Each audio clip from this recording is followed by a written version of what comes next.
Bruchim Aboim. Shem Egenshir Terrameister's Bus. I'd like to welcome everyone to tonight's shir, everyone who is Matriach to come in person, the main shul, all the men in the main shul, all the women upstairs and downstairs, and everyone listening in on the phone or watching through the live stream. Bruchim Aboim to everyone. I'd like to give a big yashikach to the co-sponsor of tonight's shir, is anonymous as a schus v'atzlacha. I'd like to give a big yashikach to all the supporters of tonight's shir, Mr. Meir Starkler, the Nishmas Oviv, Rabbi Shol ben Meir, Olav Shalom, Mr. and Mrs. Aaron Tauber, the Nishmas Oviv, Rabbi Yosef ben Aaron, Olav Shalom, 49th yard site, Shabbos Chav Ches Tammuz, anonymous as a schus v'atzlacha. Right, so I'd like to remind the Olam that Irgun Shir Torah relies on the support of the Tzibur, on the sponsorships, as well as on our annual dinner coming up Wednesday, August 16th, in Israel of Avenue K. Time of the year that Irgun Shir Torah relies on the Tzibur to put the ads in the journal in honor of the Magidei Shir who they enjoyed, to help support the Avodas Torah worldwide. Tonight we have the cover to have with us once again Rabbi Paysach Krohn, a noted speaker and author of the Maggid series, speak on the important topic of attaining real Simchas Hachaim. Rabbi Krohn.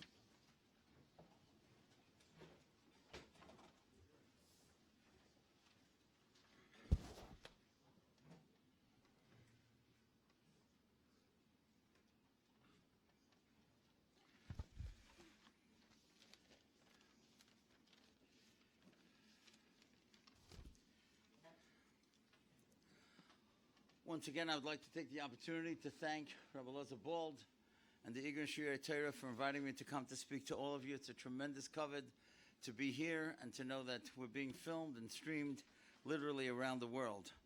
I would like to take this opportunity to welcome a newcomer to our shir tonight. His name is Yossi Weinberg. He's from Antwerp, and this is the first time that he's witnessing such an incredible get-together, and I hope that everybody will be able to be inspired together. There's a famous Gemara that we all know, Mishenichnas Adar Marbin B'Simcha, that when Adar comes, so we add our Simcha. But Rav Schwab, Zecher Tzadik Livracha, once pointed out something very interesting. The same Mishnah that tells us Mishenichnas Adar Marbin B'Simcha tells us also Mishenichnas Av Mematin B'Simcha, that when the month of Av comes, we minimize our Simcha. And Rav Schwab pointed out, isn't it interesting? It doesn't say that when Av comes we don't have Simcha, we minimize our Simcha. But a Yid always has to be b'Simcha. In Adar we increase our Simcha, and in Av we minimize the Simcha, mematim b'Simcha. But not that Chas v'Shalom a Yid is ever without Simcha. And it's interesting, he gave me a mashal. Now, of course, anybody under 20 years old won't have any idea what I'm talking about. And that is a pilot light. What do anybody under 20 know about pilot lights? They know about WhatsApps, but they don't know about pilot lights, right? And a pilot light, of course, was on the stove, and it was always on. And when you cooked, it was elevated. And when you were not cooking, it was minimized, but the pilot light was always on. That's what Rav Schwab said is the idea of Simcha. I remember when I was discussing this topic with the Novorinsky Rebbe Shlita, he told me that Shlomo Melech writes in Mishlei Yud Zayin Posik Chav Beis, Leiv Sameach Yetiv Geya. A happy heart, that is the best remedy, that is the best tonic. V'ruach Necheya. But if Chas v'Shalom somebody has a broken spirit, to Yavesh Gorem, it just dries up the marrow of the bones. And we know that this is a medical fact, that two people could have the exact same illness, and one person has a happy and a positive approach to life, and he finds what's good in life, he'll heal much quicker than that person who has the exact same illness, who's a negative person and is always looking down, Nebuch. So I just want to share with you something that I always mention when I speak to groups about marriage. There's a very interesting Gemara in Masechta Tainis, Chav Beis Amud Aleph. And the Gemara tells us that Eliyahu Hanavi was once walking with Rav Broika, and they saw two people. And Eliyahu Hanavi whispers to Rav Broika, and he says, you see these two guys coming towards us? They got a straight ticket. They're going straight to the Olam HaEmes. They're wonderful, very special people. And Rav Broika was surprised. Who are these guys? He didn't know that they're such big tzaddikim, that they have a straight ticket to the Olam HaEmes. So he waited until Eliyahu Hanavi left. It's not derech eretz to speak to somebody and Eliyahu Hanavi is standing next to you. But when Eliyahu Hanavi left, Rab Broika goes over to these people and he says to them, "My avidat aicho, what do you guys do? I didn't know you're such big tzaddikim. You got a straight ticket to the Olam HaEmes." Amrulay, they said to him, "Inchi bedichi anan, we are happy people. Mibatchinon atzivi, we have the capacity to make those people that are sad, we know how to make people happy." And it's very interesting. So if you have that capacity to speak and to make a person feel good when they don't feel well, when they're down, and you're able to build them up, that's a tremendous thing. A person goes straight to the Olam HaEmes for that. Lately I've been talking about people underlining phrases that they see in the Siddur and davening, so that every time you underline it, you'll see it, and the Siddur is talking to you. And one of the things that I talk about is that expression in the Halalukas, Haroife l'shvurei leiv. The Eibishter has that capacity to heal the broken heart. That's a great praise under Rabbeinu Shalom. Think about it for a moment. What are the first letters of those three words?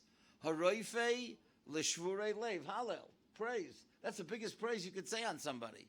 That's exactly what Eliyahu Hanavi was talking about. These guys, they were going straight to the Olam HaEmes. Why? Because they had the capacity to be Haroife l'shvurei leiv, mibatchinon atzivi. They make people that are unhappy, they make them happy. But let's watch now a great insight that the Ma'am Loyes writes on this Gemara. The Ma'am Loyes is in Dvarim, Kovches Mem Zayin, and he says like this. What did they answer? They didn't just answer, they make people happy. First they said, Inchi bedichi anan, we are happy people. Onu semechim umesamchim acherim. We are happy, and we make other people happy. Zog to Ma'am Loyes, B'olal Amdeinu, this comes to teach us. She'im Adam roitze l'sameach acherim. You want to make somebody else happy. You want to make your spouse happy. You want to make your children happy. You want to make your co-workers happy. Tzarachu atzmai liyasameach. You have to learn how to be a happy person. And he writes, Shehim em atzmam hoyu atzevim. If they would have been negative, depressed people, afilu hoyu roitzim l'sameach acherim lo hayacholim. Even if they wanted to make other people happy, they never could do it. So if your spouse is not happy, you have to realize, you have to think about it. Maybe it's because of you. Because you're not happy, so you can't make anybody else happy. If you're always looking at the negative and you're always criticizing, whether it's the Rav, whether it's your boss, whether it's the president, whatever you're doing, and it's always negative, there's no way you can make anybody happy. We have to learn how to be happy then. Onu semechim, that's what they said. Inchi b'dichi anan, we are happy people, and then we can go and make others happy. So how are we going to do that? We live in such a difficult time. There's so many problems. Every family is besieged with problems. Some with children, some with the marriage itself, some with finances, some with health, and some with shidduchim. As a matter of fact, right now, on the way here, I'm involved. We're going to try to start a program. I found out on the way here, I didn't realize that somebody actually did it last year already, but on this Tu B'Av, that's a day when chasanas were made. We're going to try to make it that everyone, we're going to suggest that everyone should say 3 Kipitlach Tilim. I think that the ideal time is 12 o'clock New York time because it's still before Shkia in Eretz Yisrael, and then it's only 9 o'clock in California. So we're going to try to get people all around the world, just 3 or 4 parokim of Tilim for the Shidduchim problem. Everybody should be mispalel, and when I have certain parokim, I feel Kuf Chav Zayin, Kuf Chav Ches, that talk about marriage and family. There's a lot of problems out there. And if there's so many problems, how in the world could a person be happy? And I'll tell you something very interesting. You know, Rav Schwab says something so remarkable about the Haggadah. In the Haggadah, right before we talk about the Dalet Bonim, we say this introduction. Baruch HaMokaim Baruch Hu. Gebench is the Eibishter Baruch Hu, the Eibishter is blessed. Baruch Shenosan Torah L'Am Yisrael Baruch Hu. And then we talk about the Arba Bonim. Rav Schwab asked a very interesting question. He says every time, do you ever think about this? Every time we say the word hamokim, it's something sad. For example, when we go to be Menachem Oval, so what do we say to the Avelim? Hamokim Menachem, the Eibishter should comfort. If somebody lost money, it says in Shulchan Aruch, what are you supposed to say to them? Hamokim Yimalei Chasreinach, the Eibishter should fill your loss. Again, that's something sad. The person lost money. Now, when we daven Achenu and we talk about all those people that are stuck in many, many places, what do we say? Hamokim Mirachim Aleim. The Eibishter should have Rachmanis. So first of all, why in all these sad places are we saying Hamokim? And the second thing, what's it doing at the Seder? So Rav Schwab says like this. The reason that we say Hamokim in all these three places, by Avelis, if somebody lost money, or if somebody's stuck in a foreign land, because a person might say, Hashem, where are you? What's going on here? How could this be happening? Where are you? How come you're not taking care of me? They lost a family member, they lost money, they're stuck in a foreign place. So we say Hamokim. The Eibishter's all over the place. Just know He's all over. He's protecting you. He's looking out for you. Maybe you can't understand why it had to happen, what had to happen. But Hamokim, the Eibishter's there for you. So that's why we say Hamokim. But what's it got to do at the Seder? And Rav Schwab says something remarkable and painful. He says sometimes a father or a mother or a grandfather or grandmother is sitting at the Seder and they look around at the table and they see the children and they're thinking, oh, Rabbi Shalom, what happened here? How did this kid turn out this way? This is not what I thought. This is not what I thought my children were going to look like. I did not think my son was going to be wearing an earring. I did not know that my daughter would be on drugs. I didn't know that all these terrible things would be going on with my children. I thought it was just going to be Heilige Kinder. So somebody could look around at the Seder. And he says, Rabbi Shalom, what happened? So the Baal HaGoda wants to reassure him. Every child is a blessing. Don't give up. Baruch 4 times. Every child. Baruch HaMokim, Baruch Hu. Baruch Shenosan Torah L'Yama Yisrael, Baruch Hu. Every child is a blessing. You can't give up on any boy, any girl. It's not easy. It's not easy, that's for sure. But you have to try to hang in there. Because many of them do come back. Many of them, once they reach the bottom level, then they come back. Your neshama could go out from them before they do. But if you could hang in there, that's what the Eibishter is telling you. That's what Rav Schwab is telling you. Baruch HaMokim, the Eibishter is there. And He can watch you and He can protect you. So if that's the case, if Hashem is always there, that's a reason to have confidence and that's a reason to have simcha. And I'll tell you, I believe one of the ways that we could become people of simcha is if we begin looking for hashgacha pratis and we begin telling stories about hashgacha pratis and we read about them and we tell about them and then we begin to realize that every single second Hashem is there. Every conversation, every person that you saw, everything that happens for a reason. And sometimes it seems almost nonsensical. Why is this happening? And then you find out either a month later or a year later or 5 years later why it had to happen. And all of a sudden, then you realize that Hashem is there. And if you know that Hashem is there every second, that's a reason to have simcha. And I'll give you an example, something that happened in our neighborhood just a few months ago. Many of you may remember that this year Purim in New York, we had a tremendous snowstorm the day before Purim. And so what happened was that many, many people could not give as much or as many shalach manos as they wanted to. You just couldn't get around the streets because of all the snow. And of course, at least in Queens it was, that there was no sanitation collection, when the snow is all over the place. So now it's 2 days after Purim. It's 2 o'clock in the morning. And in our neighborhood, we have a yeshiva called Yeshiva Shar Torah. The Rosh Yeshiva is Rab Kalman Epstein. His father was Rab Zelik. And Rab Kalman Epstein is up 2 o'clock in the morning. He's learning in his house. And all of a sudden, he hears the sanitation people outside. Now, the sanitation hadn't been collected in 2 days. So he's a good husband. He knew that there were bags of garbage. So he takes it out of the kitchen and he runs outside. And he gives it, in the cold to this guy Theodore, who's among the many guys there collecting garbage. Theodore looks at him and he says, "Excuse me, are you a rabbi?" That's not what he was expecting, a question 2 o'clock in the morning. He said, "Yes, I happen to be a rabbi." He said, "Can I ask you a question, Rabbi?" He's trying to think, what shaila does this guy who's collecting sanitation have 2 o'clock in the morning? He says, yeah, of course. He says, you know, my mother died a few hours ago. Now, I'm not religious. And she was not religious, but she lit candles every Friday night. And now my brother and sister, they want to have her cremated. They don't even know she died yet. The hospital just called me.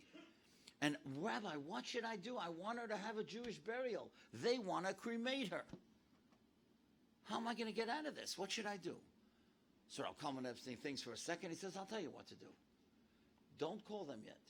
Call a Jewish funeral home tomorrow morning. Make sure they get the body. Arrange the whole funeral. And then after everything's arranged, call them up and say, Mom died a few hours ago. The funeral is all set. Come in a few hours. It's all going to be taken care of.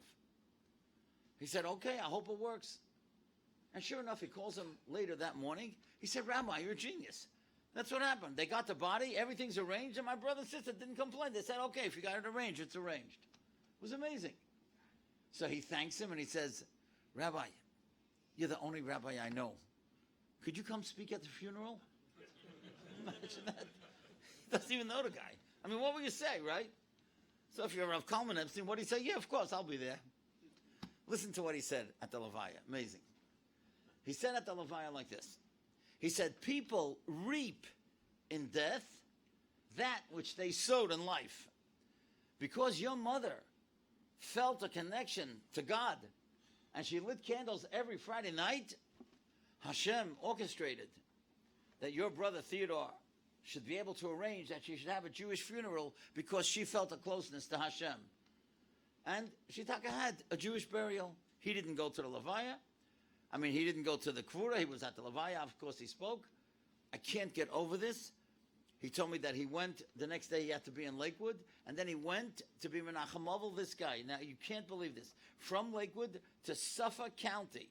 It was 115 miles. Now, this guy wasn't even sitting Shiva. He just stayed home from work. But he felt, if the guy's home from work, he should go be Menachem Ovel. Unbelievable. I asked Rav Kalman, did you keep up with him? He says, you know, I tell you the truth, I tried. I called him a couple times. He never responded. And then 2 weeks after this incident, I hear the sanitation people outside my house again. So I run outside. I say, is Theodore here? You know, the guy who was here 2 weeks ago? They said, Theodore? Who's Theodore? He said, what do you mean? He was here 2 weeks ago, you know, at night, Thursday night. He said, that's the only time he ever came to Queens. He works in Suffolk County. He never comes here. That night, we needed extra guys. He came here. Could you imagine? It's unbelievable. It's the only time the guy ever worked in Queens because they needed guys for overtime. And because of that, his mother was Zeicha to a Yiddish funeral, a Yiddish burial. But now I want to tell you something. I was in Camp Monk this past Shabbos, and I told this story, and only Rabbi David Cohen could come up with this. Rabbi David listened to the story, and afterwards he says, don't you understand what happened here? I said, no, what do you mean? And Adam Gadol thinks on a different level. He said, because she lit candles every Friday night. That Aish saved her from having the Aish of being burned after she was died. Heilig. Tamid Chachomim. Isn't that a great shot? Well, it's unbelievable. I get the chills when I tell it to you. What? Oh, you like my brother? Thank you. I like you too. Okay, but anyway, but the point is, it's amazing, right? Here, let me tell you one more story about Shkocha. I know you're not going to believe this. It's amazing. There's a fellow in Silver Springs, Maryland. His name is Dan Kirshner. Dan Kirshner is a Baal Tshuva for many, many years. He was involved in an organization, Eitz Chaim in Baltimore. That's where he first became frum. And he was inspired to go to a place called, he took off a year and he went to a place called Machon Shlomo. And there was a Rabbi Rosenberg who had a tremendous hashpah on him. Now, we know the Rambam tells us that in the Perish HaMishnayos, that many, many different people gravitate to different mitzvahs. Every one of us has a mitzvah that we love and we favor, so to speak. So Rabbi Rosenberg spoke a lot that summer about tzitzis. And he spoke that tzitzis is Begamatria 600, and then you have the 8 strings and the 5 knots, so it's 613. And he had a tremendous hashpah on Dan Kirshner in general, but specifically about tzitzis. And Dan made up his mind, Bli Neder, he will never, ever, ever miss wearing tzitzis. He came back to Silver Springs. He got married. He has children. And every day his routine is the same. He gets up early in the morning. He goes to a certain shir. And then he davens. Right after davening, he gets into his car. He travels 15 minutes to work. And that's where he has his first coffee. So he told me this story himself. He said one day he's driving. And he just has this craving for a coffee. He can't believe it. He's going to have a coffee in 5 minutes. He's going to be in work in 5 minutes, right? So, what's the big deal? But somehow he just had to get off the highway, and he just had to have that coffee.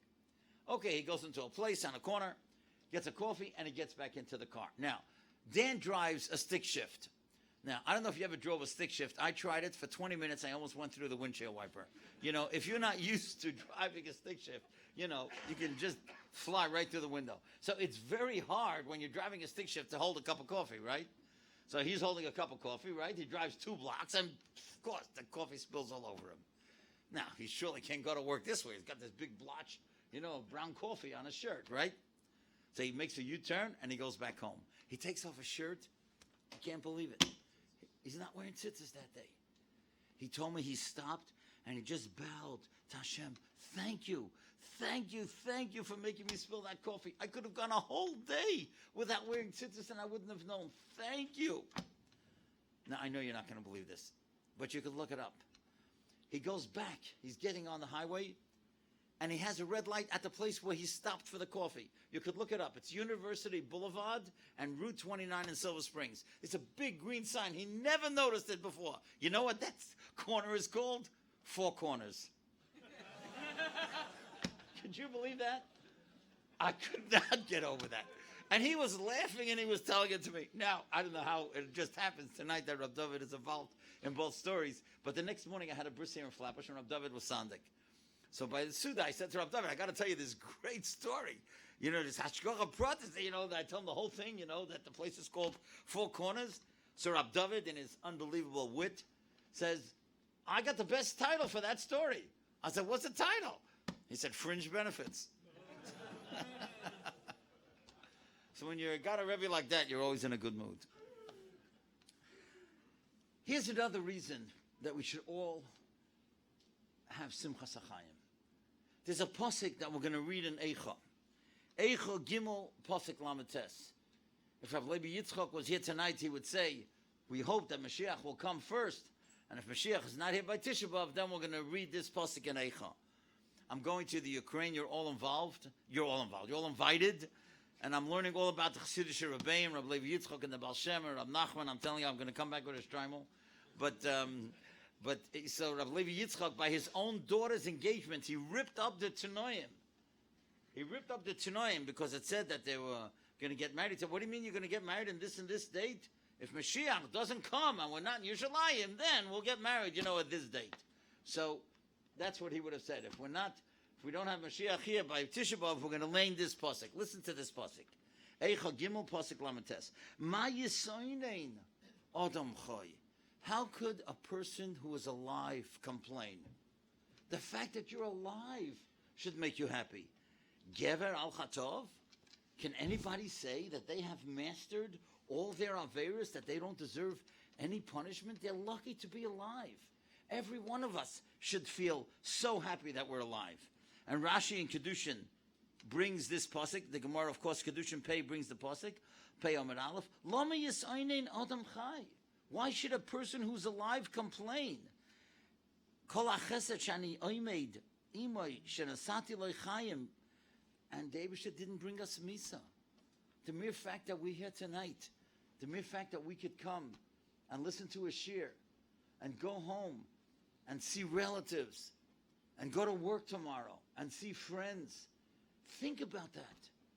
If you think about it, in the last few months, heilige people have passed away.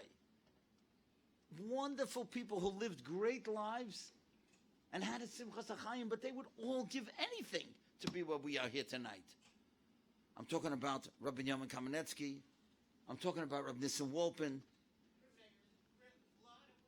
Rebbetzin Dubba Groner. Mrs. Moshe Shera, Rebbetzin Shera, Debbie Shera. They would do anything that way to be able to be alive. So the mere fact that we're alive, you have to think about that. We take life for granted. That's a reason alone that we should be so happy that we're alive. So I want to ask you a question. I am sure that most of you have never been asked this question before.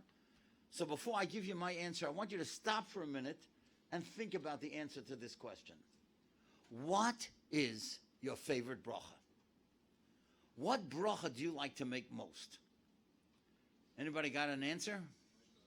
What is that? Sha'asali kol tzarki, that's some. And I was in Camp Monk and this big heavy guy says, Bar Minim Zainis. But you know what a woman told me? I couldn't get over Shasani Kitsainai. Another woman said Lahadak Neshal Shabbos. To me, Shachiyonu is, I would have said, before I thought about this, what I'm about to tell you, and Shachiyonu or Leisha Basuka in Eretz Yisrael. When you're sitting with family, Sukkahs in Eretz Yisrael, there's nothing like it in the world. But I must tell you, of all the places that I've asked this question, only Moshe Zakheim came up with the answer that I was looking for, and that's Ashiyatza. That's really the bracha that should become our favorite bracha. And I want to show you something so amazing. There's a wonderful, you can't even call it a book, it's a sefer, Rav Schwab on prayer. If you get that sefer, it's written by Art Scroll, Rav Schwab on prayer, and also Rav Avram Chaim Foyer on Shemay Nesra, you will never daven the same. But I would just want to read to you what Rav Schwab, as only he can write, what he writes about Ashiyatza. When we contemplate the miraculous workings of our various chalulim, the cavities in the body, such as the trachea, the esophagus, the windpipe, the food pipe, the entire digestive system, the respiratory system, the circulatory system, all these things, and then chas v'shalom, there's an unexpected rupture, a person's life is in danger. I would like to propose tonight, and I would never tell anybody to do anything unless I've been doing it, and I've started doing this. And that is from now on, when you say Ashiyatza, just stand in one place. Don't be texting, don't be emailing, don't be getting dressed, don't be getting into your car. The most it'll take is 9 seconds. But I tell you, when you stop and you become a regilas, you'll see after 2 weeks, you won't be able to say Ashiyatza while you're running. You just stop for a minute and just think what's going on in your body. Now, I'm going to tell you something that maybe you never thought about it, but the Vilna Gaon thought about it. And the Vilna Gaon, in the Siddur HaGra, you take a look at it, you will not believe. Did you ever think about this? Ashiyatza is the only bracha that we mentioned the Kisei HaKavod. Could you imagine? Golem Yidul of the Kisei HaKavod. We don't say it by any mitzvah. No mitzvah do we mention Kisei HaKavod. By such a mundane thing that we mentioned the Kisei HaKavod. Listen to what they wrote. Of course, the Goyen didn't write the Siddur. The Goyen probably said it, and then they mentioned it. Masha maskirim kan Kisei Kavodecha b'birchas asiyas srochov. This comes to teach you that even in the highest echelons, by the Kisei HaKavod, by all the Heiligim Malachim, afilu misham haya mashgiach al dvarim shvelim ke'ela. Even from there, the Eibishter rules and takes care of us on these simple, mundane things. Speak to somebody who ever had colitis. Speak to somebody who ever had ileitis. Speak to somebody who had to have a spleen removed. And all these terrible diseases that people have in the stomach and in the digestive system. We should never, ever know from them. When do we get to thank Hashem? We can do that numerous times. Numerous times a day, numerous times at night, depending how old you are. And, right, we all know, right? And what happens? You stop, no matter what. If it's 2, 3 o'clock in the morning, you just stop and you think about it. How grateful you have to be for that. It's something that we don't think about, and we have to make that Heilige Kabbalah. It should be a schus for Irgan Shurei Torah. A schus for all those Nebuch that are ill. I just heard tonight that Chaim Leshkowitz Nebuch had a stroke. You should have a refuah shlema. Such an oisik b'tzach tzibur, such a wonderful person. Chaim ben Rachel, thank you very much. Chaim ben Rachel. I can tell you a story. I have very close friends. They don't want I should mention their name. Of course, you could understand, as you'll see in a second. They had a baby a number of years ago, and the young mother told me that literally about 3 hours after the baby was born, she was in her room, and some doctors and nurses come in, and she looked at their face. She knew in a second something is terribly wrong with their child. And they told her that the child doesn't know how to swallow. They never saw anything like that in Eretz Yisrael.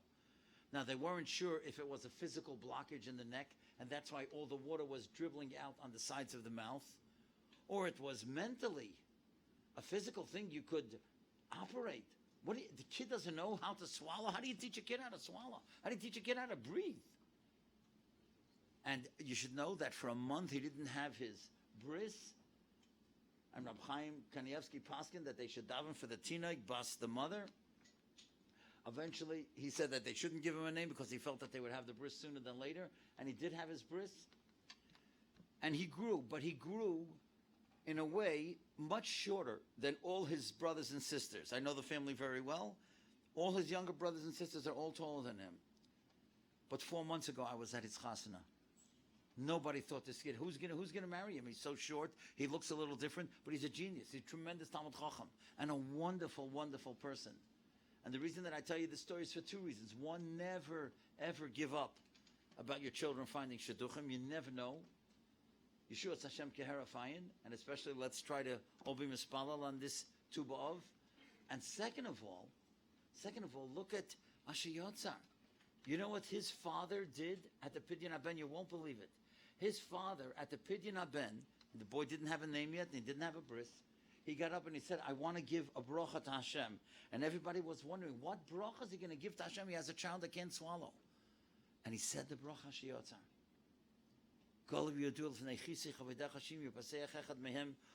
And of course he was crying and everybody was crying. Did anybody ever think that this kid could get married at the age of 22? It's unbelievable.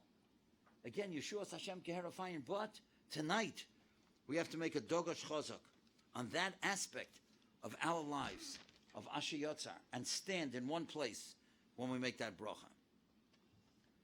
This past year, on my birthday, somebody called me and told me the most invigorating, inspirational thought. Now, the truth is, this person could have said it to every single one of you sitting here. Everyone. Because it's not only Negeya to me, it's Negeya to every single one of us. Listen to what this person said. The person said, today is the day that the Rabbeinu Shalom decided years ago that the world can no longer exist without you. Isn't that a great thing to tell somebody on their birthday? Amazing. Today is the day that Hashem decided years ago the world can't go on without you. And that's to every single one of you. Hashem needs every single person here. Now, I want to tell you something. I always say that every one of us can change the world. And I just want to tell you, this whole idea, I didn't know that another organization was doing it, but this whole idea of my getting involved in having people daven on Tu B'Av for Shidduchim, a 20-year-old girl from Milwaukee who's looking for a Shidduch called me up and said, wouldn't it be a great idea if we could get Klal Yisrael to daven for the problem of Shidduchim on Tu B'Av? And I said, that's great. And I called Michael Rothschild and I said, you know, we got to do it with a big organization. There's nobody who has email for the whole Klal Yisrael. I figured either Agudas Yisrael, and then it occurred to me Chavetz Chaim Heritage Foundation. So I called the Chavetz Chaim Heritage Foundation. I called Michael Rothschild. And you know, 50,000 people are going to see the video, Mitzvah Hashem, on Tisha B'Av.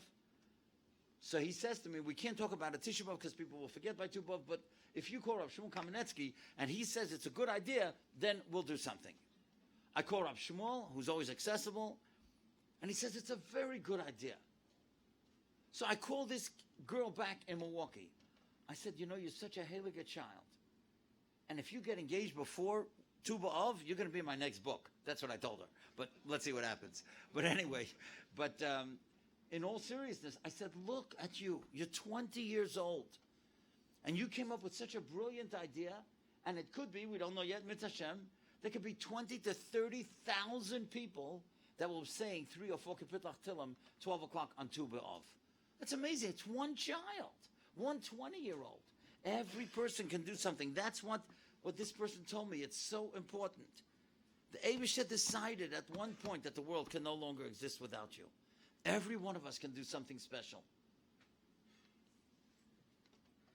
So over the years, I had the great schos many, many times to speak on the same program as Rebbe Tzin Youngreis, Allah Shalom.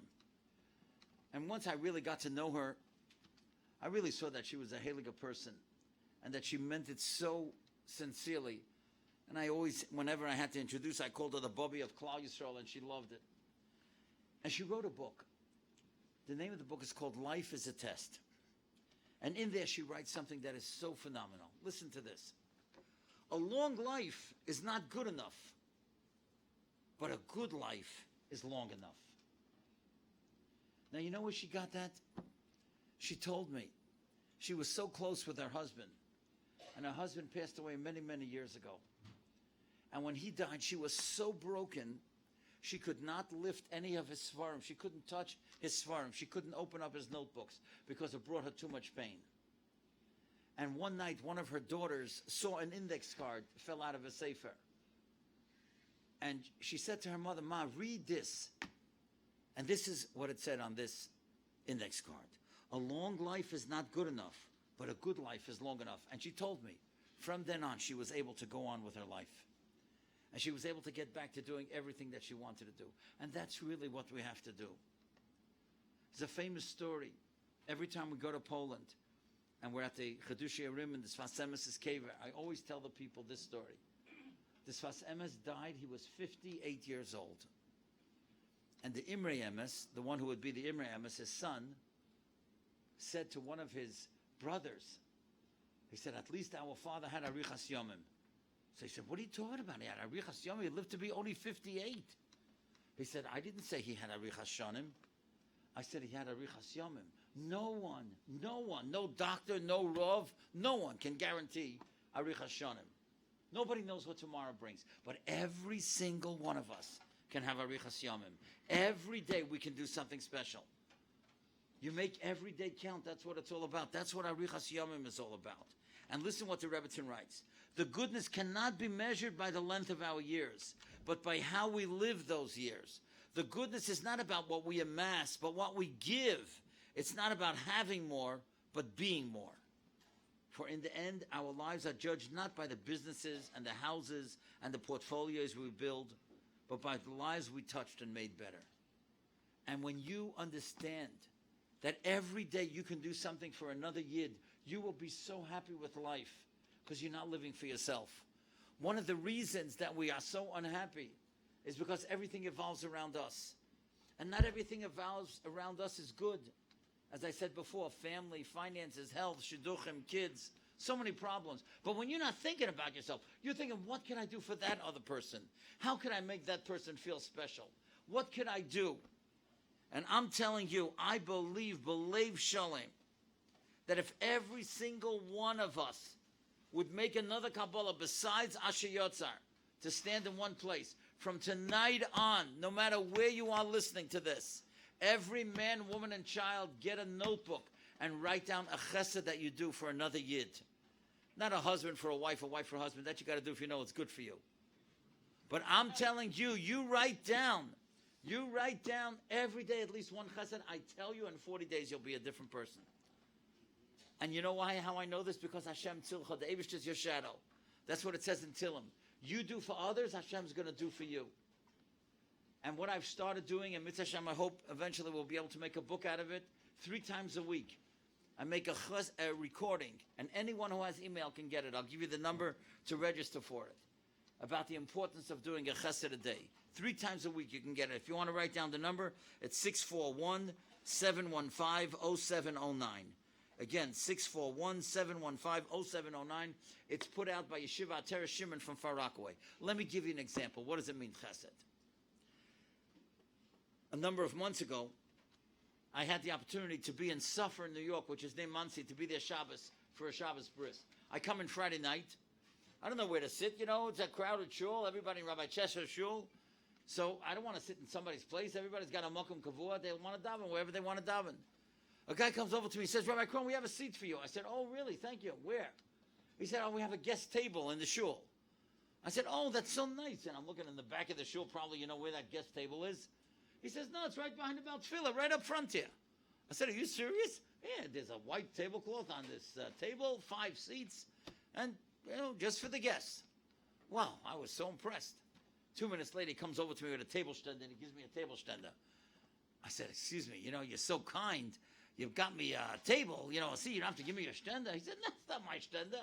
It's your stender. I said, it's my stender? What are you talking about? He said, take a look at it. You know what it says on top of it?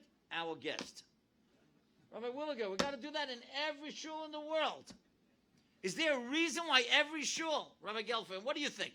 Every shul, got to make a movie of it.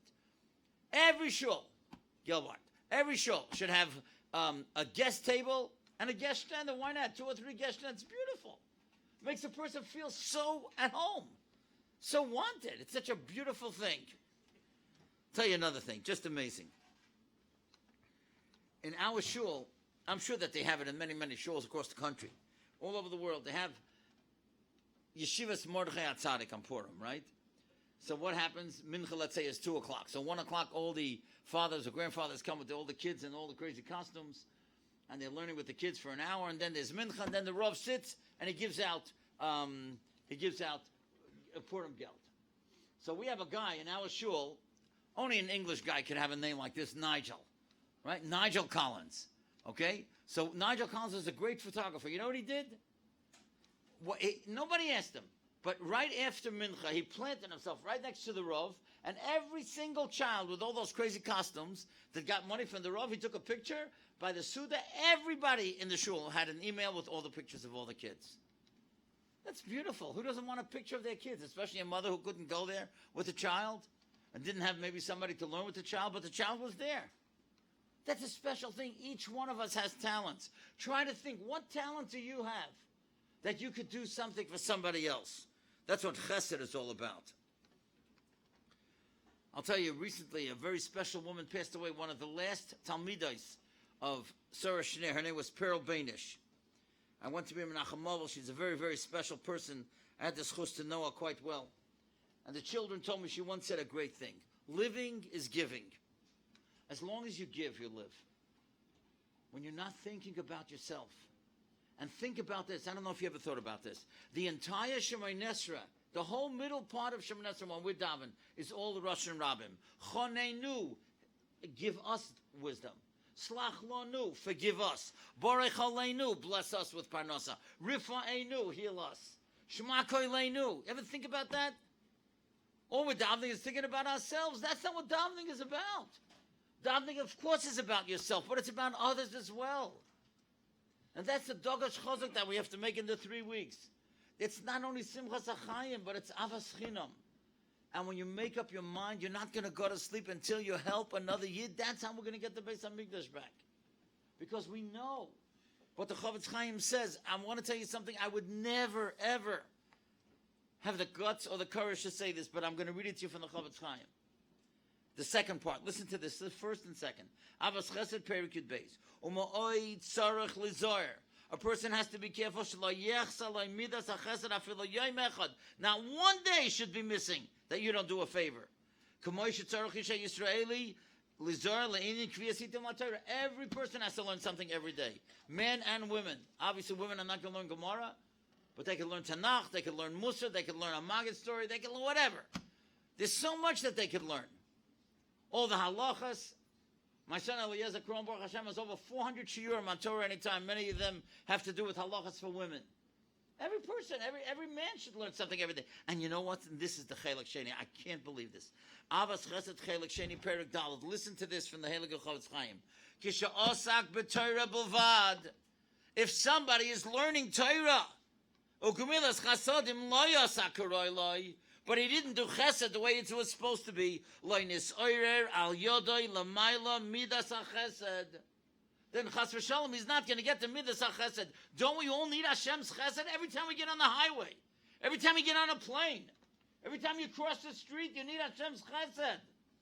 But if a person is only learning, he'll go to Olam Haba. He's got a straight ticket as well, but he's not going to get that chesed. Because he didn't do chesed for other people. I'm not saying this. The Chavetz Chaim is saying this. Somebody's got a tzara. And nobody's scot-free. We all have averis. You're not going to be saved. You're not going to be saved. That's terrible. We must doing chesed. We must not doing chesed. It's our own protection. You know, I told you I'm going to the Ukraine, so I'm learning all these Hasidic Svarim with Hasidic Pshatim. It's amazing. So I just saw that Rav Dov Ber, the Mizritcha Magid, the first Talmud of the main Talmud of the Baal Shem Tov, he says such an unbelievable pshat. Now I find all the Hasidic Pshatim the same. You say this as Litvish, the same. They just get it from the psukim in different ways. Listen to this, amazing. Mi Yamalel Gevuras Hashem Yashmiya Kol Tzilosei. What's the simple meaning? Who could possibly say all the strength and all the wonderful things of Hashem? Yashmiya Kol Tzilosei. Who could possibly say all those wonderful things that he does? Hashem does. So listen how the Mizritcha Magid teaches. He says Melila means to crumble something. Melilos. He says Mi Yamalel. Somebody wants to crumble up the Gvuras Hashem, the Midas HaMishpat. He only wants to have chesed. It's simple. Yashmiya Kol Tzilosei. Say all of Tillim. Mi Yamala Gvuras. You know something? Everybody should have a Seder in Tillim. Not for Cholim, for yourself. Every day, tonight on, we got to start. I know I'm giving you a lot of homework, but it's worth it. We'll be better people. Stand in one place, Fashiyotza. Make that Kabbalah. Do a chesed every day. Make that Kabbalah. Start saying Tillim. I can tell you, you start saying Tillim, you have such a connection to Hashem. I'll tell you what I do. I've been doing it again. I would never ask anybody to do anything that I don't do. I've been doing it for more than 30 years. I say 5 kapitlach a day. 5 times 30 is 150. So you say Tillim once a month. I have my own Tillim. I have it underlined. I have it rebound leather because it was falling apart. Get an art scroll Tillim. Get an interlinear Tillim. You're making a connection to Hashem for yourself. Besides for Cholim. Again, we have to learn how to do chesed. Now I want to tell you another thing. I know you're going to think this is strange, how to become a happy person. And that is to take control of your life.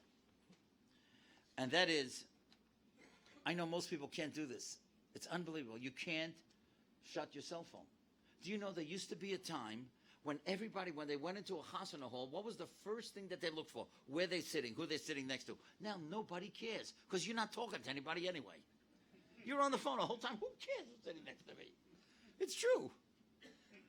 Now, if the women would know how their husbands behave in shul during Chazar Hashatz, they wouldn't serve them breakfast. Anybody who texts in shul does not deserve breakfast. You should be Michael me. And if you're not Michael, go buy Kellogg's. I don't care. But it's a disgrace. Oh, he says, Shalom Ben Roimov, you got to see, does Staples send me an ad?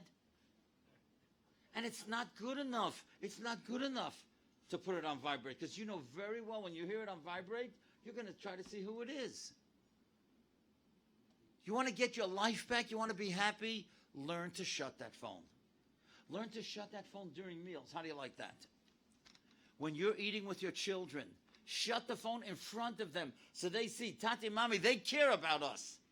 Not, oh, Baruch Hashem, tonight there were no 5 calls during supper. How did we manage 10 years ago or 12 years ago? Somehow we all managed. You want to become a happy person? Get control of your life. Not that the iPhones and the texting and the emails are just totally. And I'll tell you an amazing thing. You know, I just read a story recently why women live longer than men. You know why? Because they have more face-to-face contact with other people. Men have shut off everybody. I see people in the airport, they're just walking, they're talking to Meshagoyim. Who are they talking to? Because they got such long hair, can't even see that they got the earphones. I'm just ready to ask them, what's your mother's name? Let me daven for you. It's just crazy. We have mamish lost control. You have to learn to shut your phones. And this is the study. This is why women who spend more time with their friends than men do, they live an average of 6 years longer. Could you believe that? It's amazing. It's not enough to email or text. The actual health benefits of socializing are achieved by in-person contact. When was the last time? Do you know that I know people? It's hard to believe. A mother and a daughter in the same house, they're texting. You ever see an Ocean Parkway, the husbands and wives walking? They're both texting. Who are they texting? Each other? I can tell you, I'm not going to tell you what shul, of course. Everybody here knows that I'm a male. So, you know, by V'chor Simei Abris, I come up to the Bima. I once came up to a Bima in Shul. You would not believe, you all know the Shul. I'm not going to tell you where. I'm getting ready to say V'chor Simei Abris. The guy's texting. I tell you the truth, it took all my self-control not to smack it out of his hand. I couldn't be mafsik. I was going to say, who are you texting? The Rabbanit Shalom? He's up there. He's about tefillah. We've mamish lost control.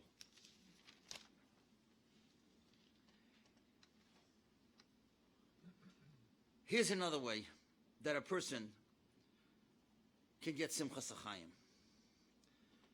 And that is to have love of mitzvahs. If you would do a mitzvah b'shlei Musa, and you would do mitzvahs with happiness, and that's really, all the Chassidish Rebbes talk about that. It's not only learning, but it's mitzvahs, and you do it with a geschmack, and your children see it, all of a sudden you become a different person. I can just tell you, I've told the story many, many times. There was a fellow, Michal Gutfarb in Eretz Yisrael. He never missed a minyan, never. He would not go on a vacation if he knew that he couldn't get a minyan someplace. So it happened one time, he came home 3 o'clock in the morning, and he realizes, I didn't have a mire for the minyan. Where's he going to get a minyan? So they told him in Ezra's Torah, he could get a minyan 24/7. He comes to Ezra's Torah 3:30 in the morning, and he says, excuse me, you think we'll have a mire tonight? He said, what are you, crazy? In an hour, it's Vasikin.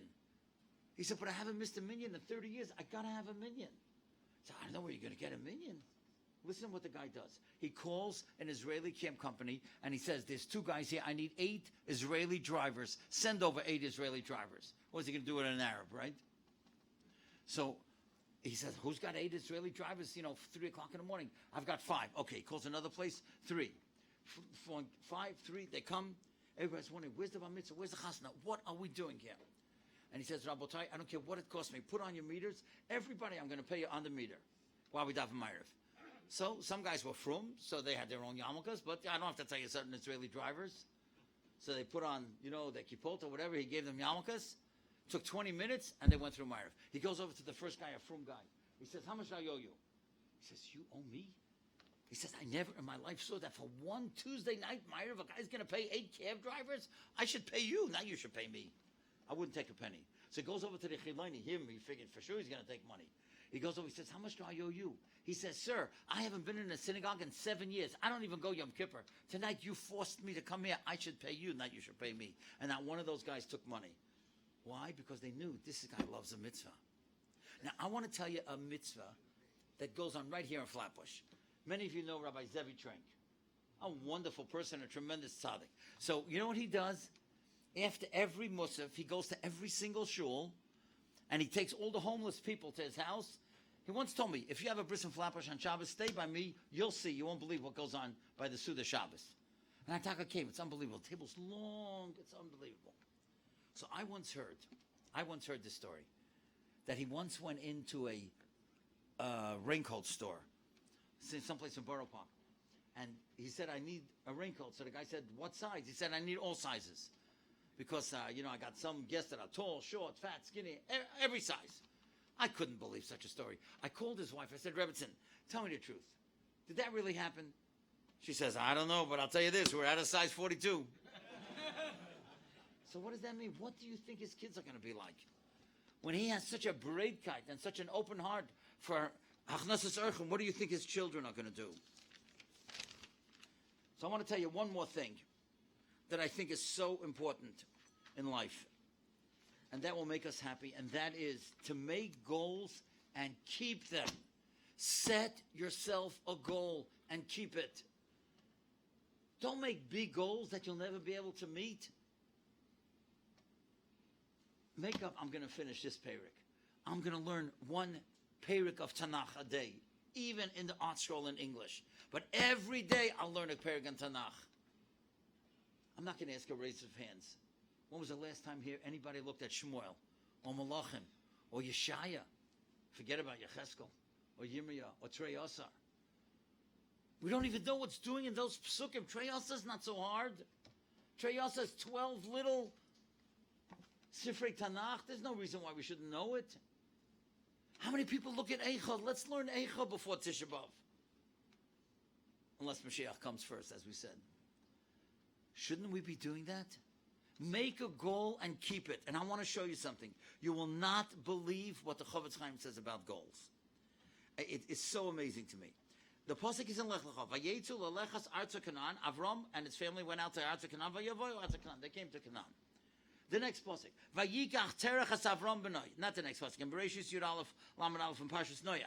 Terach took Avram his son. V'yasloit ben Horon. V'yasarai Kalotha. He took his daughter-in-law Sarai.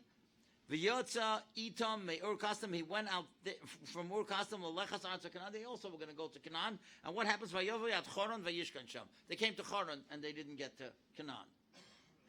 So the Chavetz Chaim says, what's going on here? Why is the Torah telling us this? Avram Avinu was going to go to Canaan, and he got to Canaan. Terach rather, was going to go to Canaan, and he ended up in Choron. Like a guy's going to go to Lakewood. He ends up in Staten Island, then he moves there. What happened? You made up your mind you're going to Lakewood. What are you doing in Staten Island? Zog to Chavetz Chaim. Shala Odom laleches bedarkei Avram Avinu. You have to be like Avram. V'makabel al atzmai lelechas atza Canaan. If you made up you're going to Canaan, muchach lo v'sham. You got to get there. V'loy l'shanitz mahalchoi or l'shar b'yamtzad derech. You can't stop in the middle. You know why we feel frustrated? Because we want to do things and we don't do them. It used to be so many times nobody mails today. So many times people would meet me in the street. Oh, Rabbi Krohn, I meant to write you a letter. I've got it. I just didn't mail it yet. What do you mean you didn't mail it yet? What'd you write it for? People start things and they stop in the middle and you become frustrated. You want to have Simchas Hachaim? Make up your mind. You're going to do something and do it. Make yourself a schedule. Keep a notebook and mark off every day. I just want to tell you that when I was writing the most recent Maggid book, that's what I did. That's what I've done for all the books. I have to have between 90 and 100 stories. So I take a sheet of paper and I write down from 100 down till 1. And every time, 98 left, 97 left, 96. If you see it in front of you, you feel better. But if you don't write it down in front of you, you know, you're in the air someplace. You have no idea where you're holding. You get frustrated. The jobs feel so big. And then when you got only 35 left, you can't believe it. Oh my gosh, 35. We used to have 75 left. And it makes you feel good. It's an impetus. Now I want to tell you an amazing story. Now many of us know here, Rabbi Moshe Shera, Zecher Tzadik Levrocha, was probably one of the greatest askonim that Klal Yisrael ever had. So he was very, very sick in May 1998. And the 76th dinner was coming up. And he desperately wanted to live, to be at that dinner, to give his final speech. He knew that would be the last speech of his life. But he didn't write it. He didn't write it because the doctors, weren't giving him hope that he was going to make it there. And finally, about 2 weeks before, a doctor comes in and says, Rabbi Shera, I'm telling you, you're going to make it. You're going to make it. Write your speech. So he started writing the speech. He had it in his shaky handwriting. I've seen it. And unfortunately, the morning of the dinner, that morning, Sunday morning, he passed away. So, of course, tremendous avelos.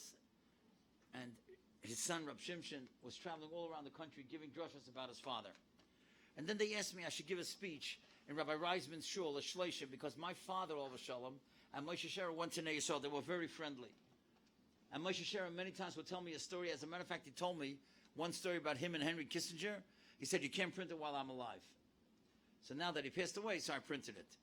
It's a tremendous story. You could read it in Illuminations and a Maggid. You get the hardcover, not the softcover. But whatever. But the point is, it's a great, great story. And you could see why it was politically sensitive.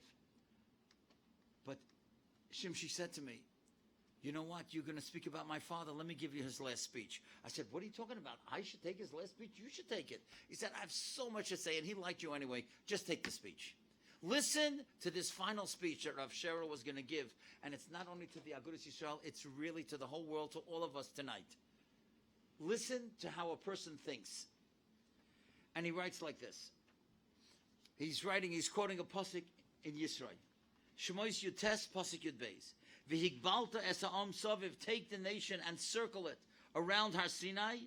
Tell them, Lamar, Hishamru lechem alayis bahar, be careful when you go on the mountain. Unageya b'katzei, if you touch, even a little bit of that mountain, kol anageya bahar mois yumas. Anybody who dares touch the mountain is going to die. That's what the pasuk says, right? Let's remember, everybody's around Har Sinai. The mountain is so holy. Kol anageya bahar, anybody who touches it, mois yumas. Now Rabbi Shera quotes the Kotzker Rebbe.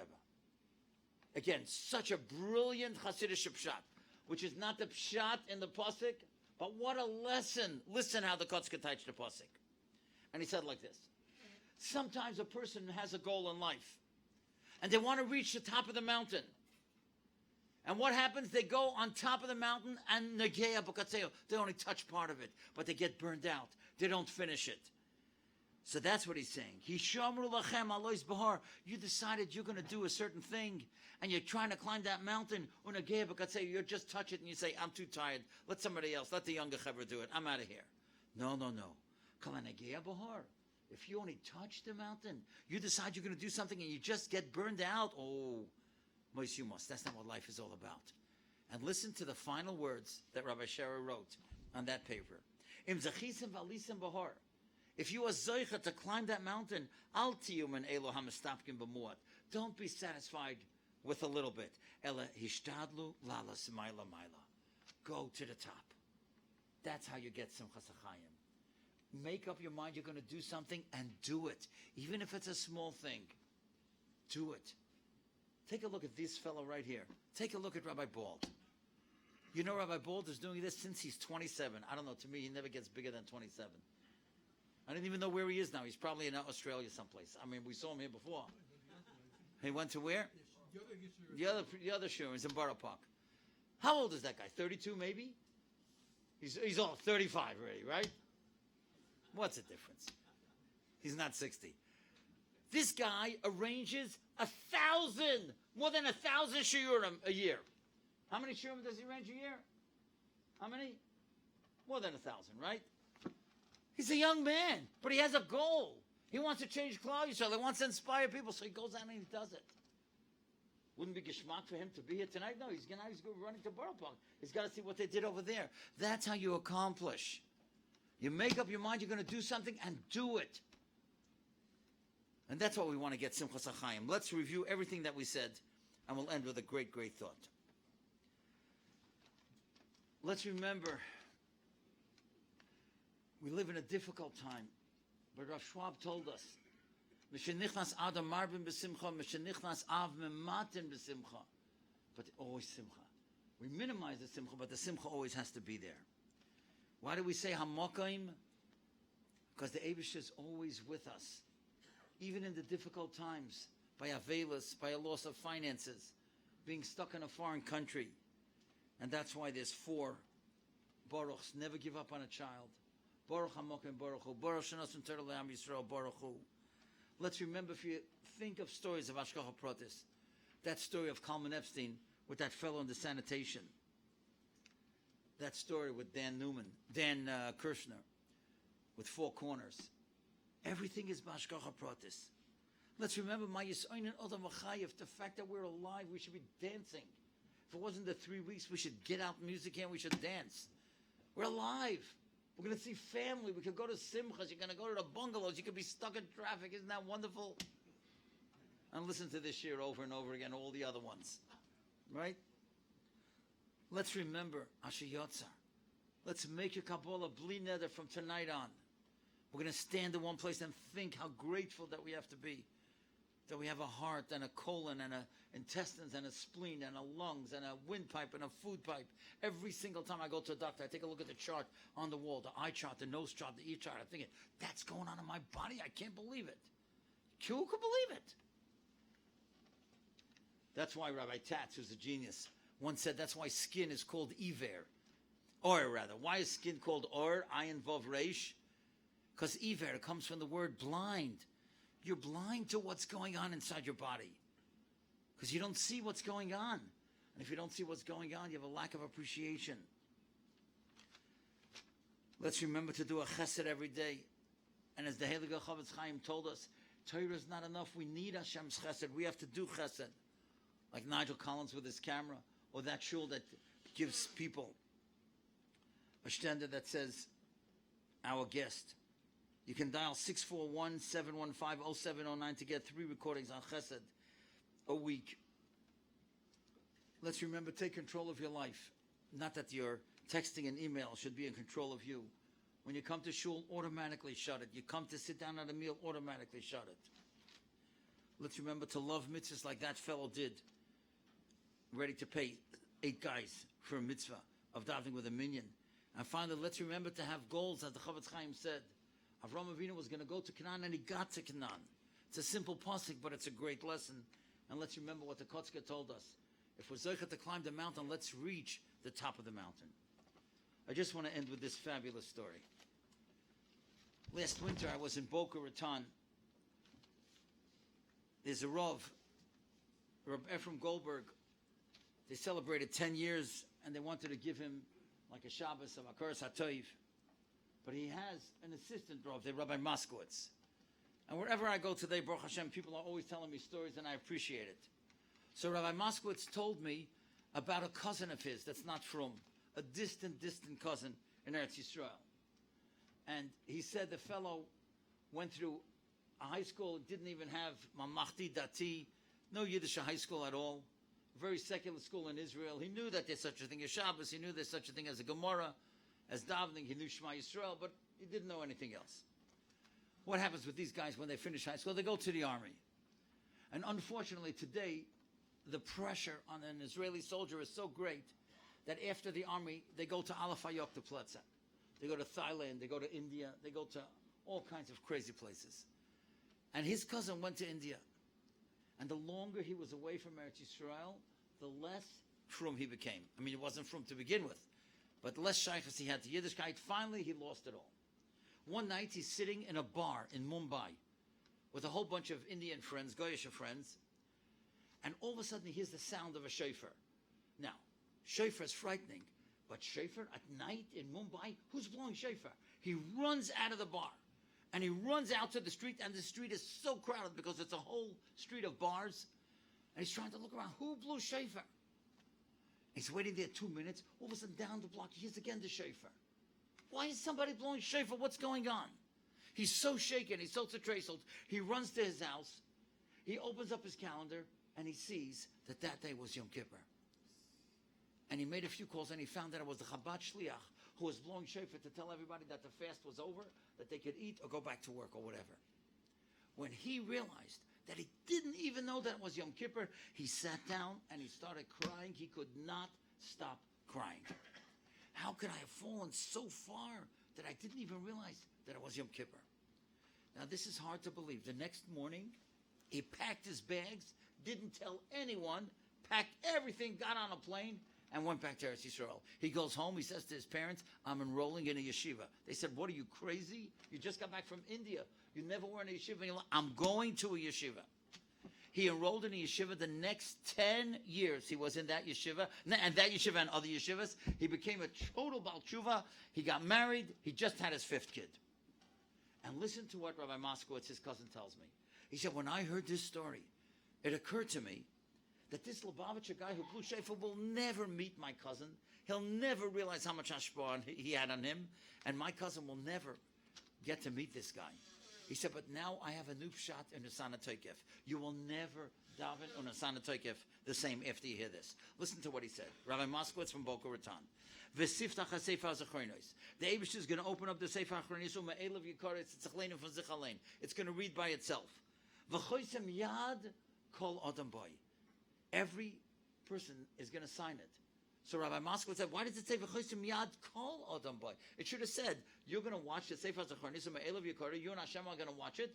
And v'choisem yad adam, the person is going to sign. What's kol adam boy? He says, you know what the call is? Anybody that had ashpah on you, they are going to be signing your book.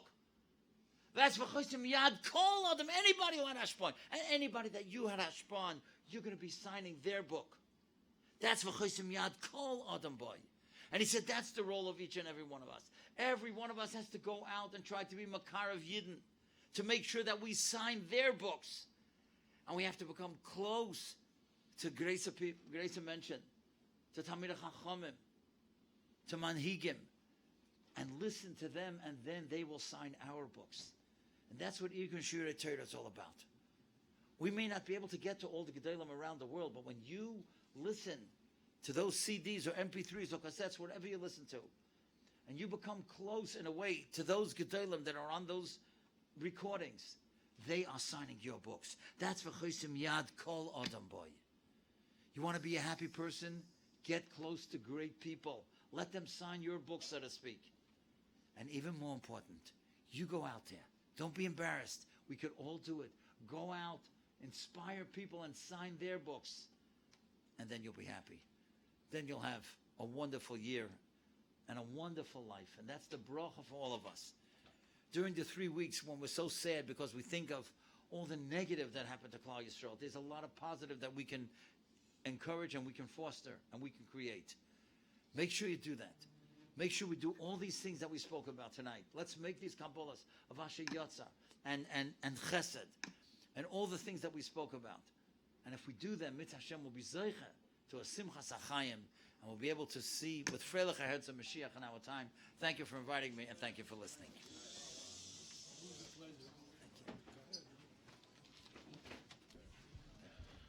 Shem Irgen Shir Torah Moses Boston. I'd like to give a big Yasher Koyach to Rabbi Krohn for the inspiring Divrei Chizuk V'Seirus.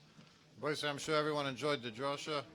Please show your Hakaras HaTov to Irgen Shir Torah, making your generous donation to support the Bus Torah worldwide. Have a chelik, have envelopes up here, and please put in your check, and don't forget to mail it, as Rabbi Krohn said. And we'd like to also give a big Yasher Koyach to all the sponsors of tonight's shir. Anonymous is a schus v'atzlocha. Rabbi Stark, Nishmas Oviv, Rabbi Shol ben Rameir, Olav Sholem, Mr. and Mrs. Aaron Tauber, Nishmas Oviv, Rabbi Yosef ben Ravaharan, Olav Sholem, and Anonymous as a chus v'atzlocha. CDs of tonight's show will be available shortly. I should correct everyone for coming. Rochananya ben Akash Yomer, Ratzak Adish Baruch, Olazak Esis Yisrael, Lefig Hebelem Tar Mitzvah, Shanem Alenoch Hofes, Aman Tzidka, Yagdul Ter V'Yadeh.